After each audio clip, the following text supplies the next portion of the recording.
Calaroga Shark Media.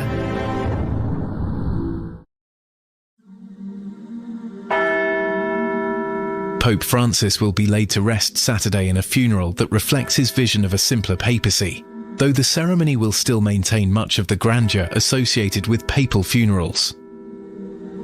For those wishing to view Pope Francis's funeral, here's what you need to know. The funeral will take place tomorrow, Saturday, at 10 a.m. Rome time, which is 4 a.m. Eastern Time.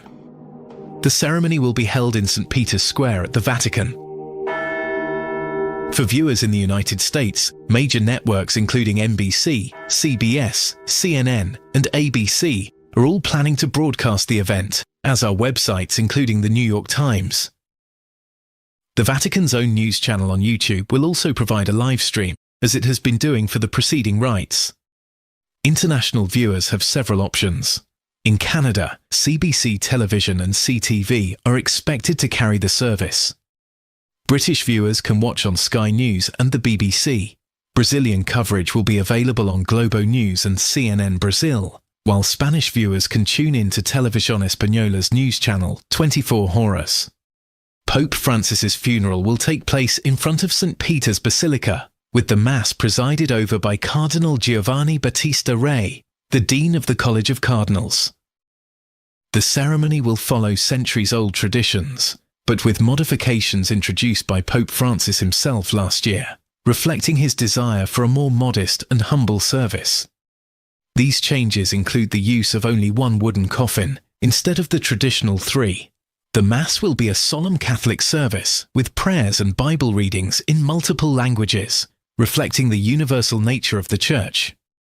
It will feature Latin and Italian prayers, with additional readings in Spanish, English, Arabic, Polish and Chinese. The procession will begin with cardinals and bishops in white vestments, gathering beforehand at the chapel of San Sebastiano and the Braccio di Costantino. The service will conclude with the Ultima Commendatio, final commendation, and the Valedictio, farewell, during which Cardinal Re will entrust Pope Francis's soul to God. After the Eucharistic celebration, the Pope's coffin will be briefly brought back into St. Peter's Basilica before being transferred to the Papal Basilica of Santa Maria Maggiore across Rome. Francis chose this basilica due to his lifelong devotion to the Blessed Virgin Mary and his personal connection to the shrine, which houses the ancient icon Salus Populi Romani. He will be buried in a simple tomb with only the inscription Franciscus in line with his wishes. Following the funeral mass, Pope Francis's body will be interred at Santa Maria Maggiore rather than St. Peter's Basilica, as is customary for most popes. This was a personal decision by Francis, who requested a simple, undecorated tomb as a final gesture of humility. According to his will, he wished for his last earthly journey to end at this very ancient Marian shrine. The public will be able to visit his tomb starting Sunday morning. The funeral marks the beginning of the Novem Dies, a 9-day period of mourning with special masses offered throughout Rome. As the world mourns, attention will soon turn to the selection of Pope Francis's successor. A conclave is expected to begin around May 6th, when 135 cardinal electors under the age of 80 will gather in the Sistine Chapel to choose the next pope. In a break from tradition, Francis's body was moved from the Vatican guest house, where he lived and passed away, to St. Peter's Basilica on Wednesday. Unlike his predecessors, who were processed through the Apostolic Palace, Francis's coffin was carried on a short walk under the open sky. Inside St. Peter's, his coffin was placed close to the ground, allowing mourners to feel closer as they paid their respects. The funeral service will still feature solemn Catholic pageantry, with 252 cardinals in attendance, a number nearly 100 more than when Pope John Paul II passed away in 2005.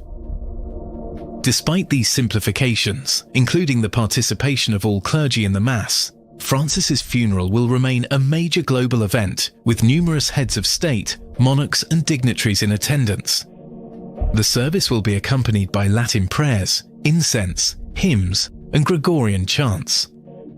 Ultimately, the ceremony will reflect Pope Francis's vision for a less hierarchical church and a return to simplicity, epitomized by his choice of burial in a plain tomb at Santa Maria Maggiore.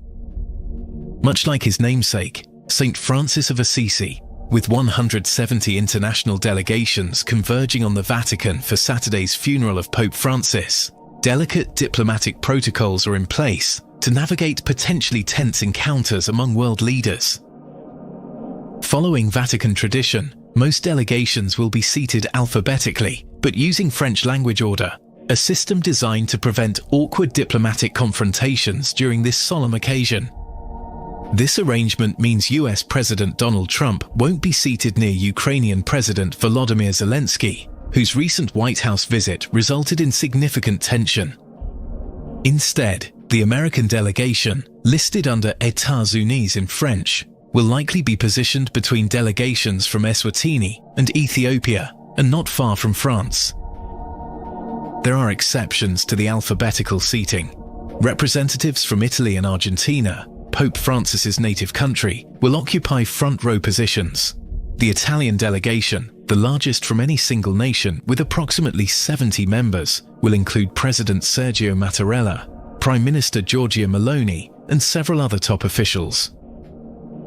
The seating hierarchy continues with members of Catholic royal houses, followed by the Grand Master of the Order of Malta, non-Catholic royals, and then other government representatives. Nations sending heads of state are given precedence over those represented by prime ministers, ministers, or ambassadors. The United Kingdom will be represented by Crown Prince William and Prime Minister Starmer, while royals from Belgium, Sweden, Norway, and Monaco will also attend. Spain's King Felipe and Queen Letizia will participate, though Prime Minister Pedro Sanchez will be absent. Notably missing will be Russian President Vladimir Putin and Israeli Prime Minister Benjamin Netanyahu, both facing international arrest warrants. Russia will instead send Culture Minister Olga Lyubimova, while Israel will be represented only by its ambassador to the Holy See. The funeral will feature strict dress protocols as well. Men must wear dark suits with long black ties and matching badges on their jacket lapels, while women are expected to wear dresses with black gloves and veils. Pearl necklaces are the only permitted ornamentation.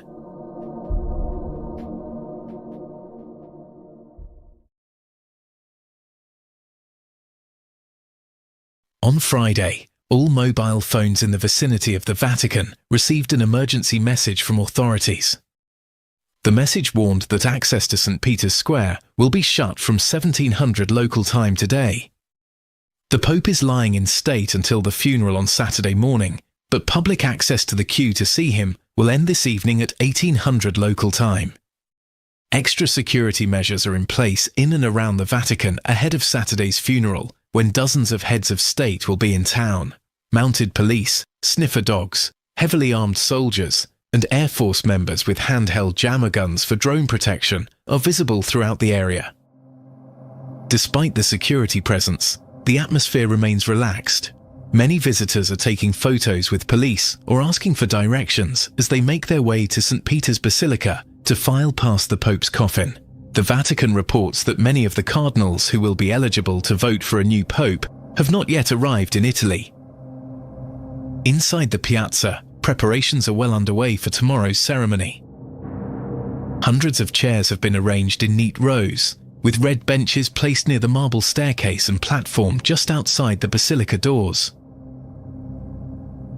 We'll continue to have daily updates for the foreseeable future. Please join us every Sunday for our regularly scheduled episode of White Smoke, The Path to a New Pope, where we explore humanity's most elaborate and secretive transfer of power. White Smoke is a production of Calaroga Shark Media. Executive producers John McDermott and Mark Francis.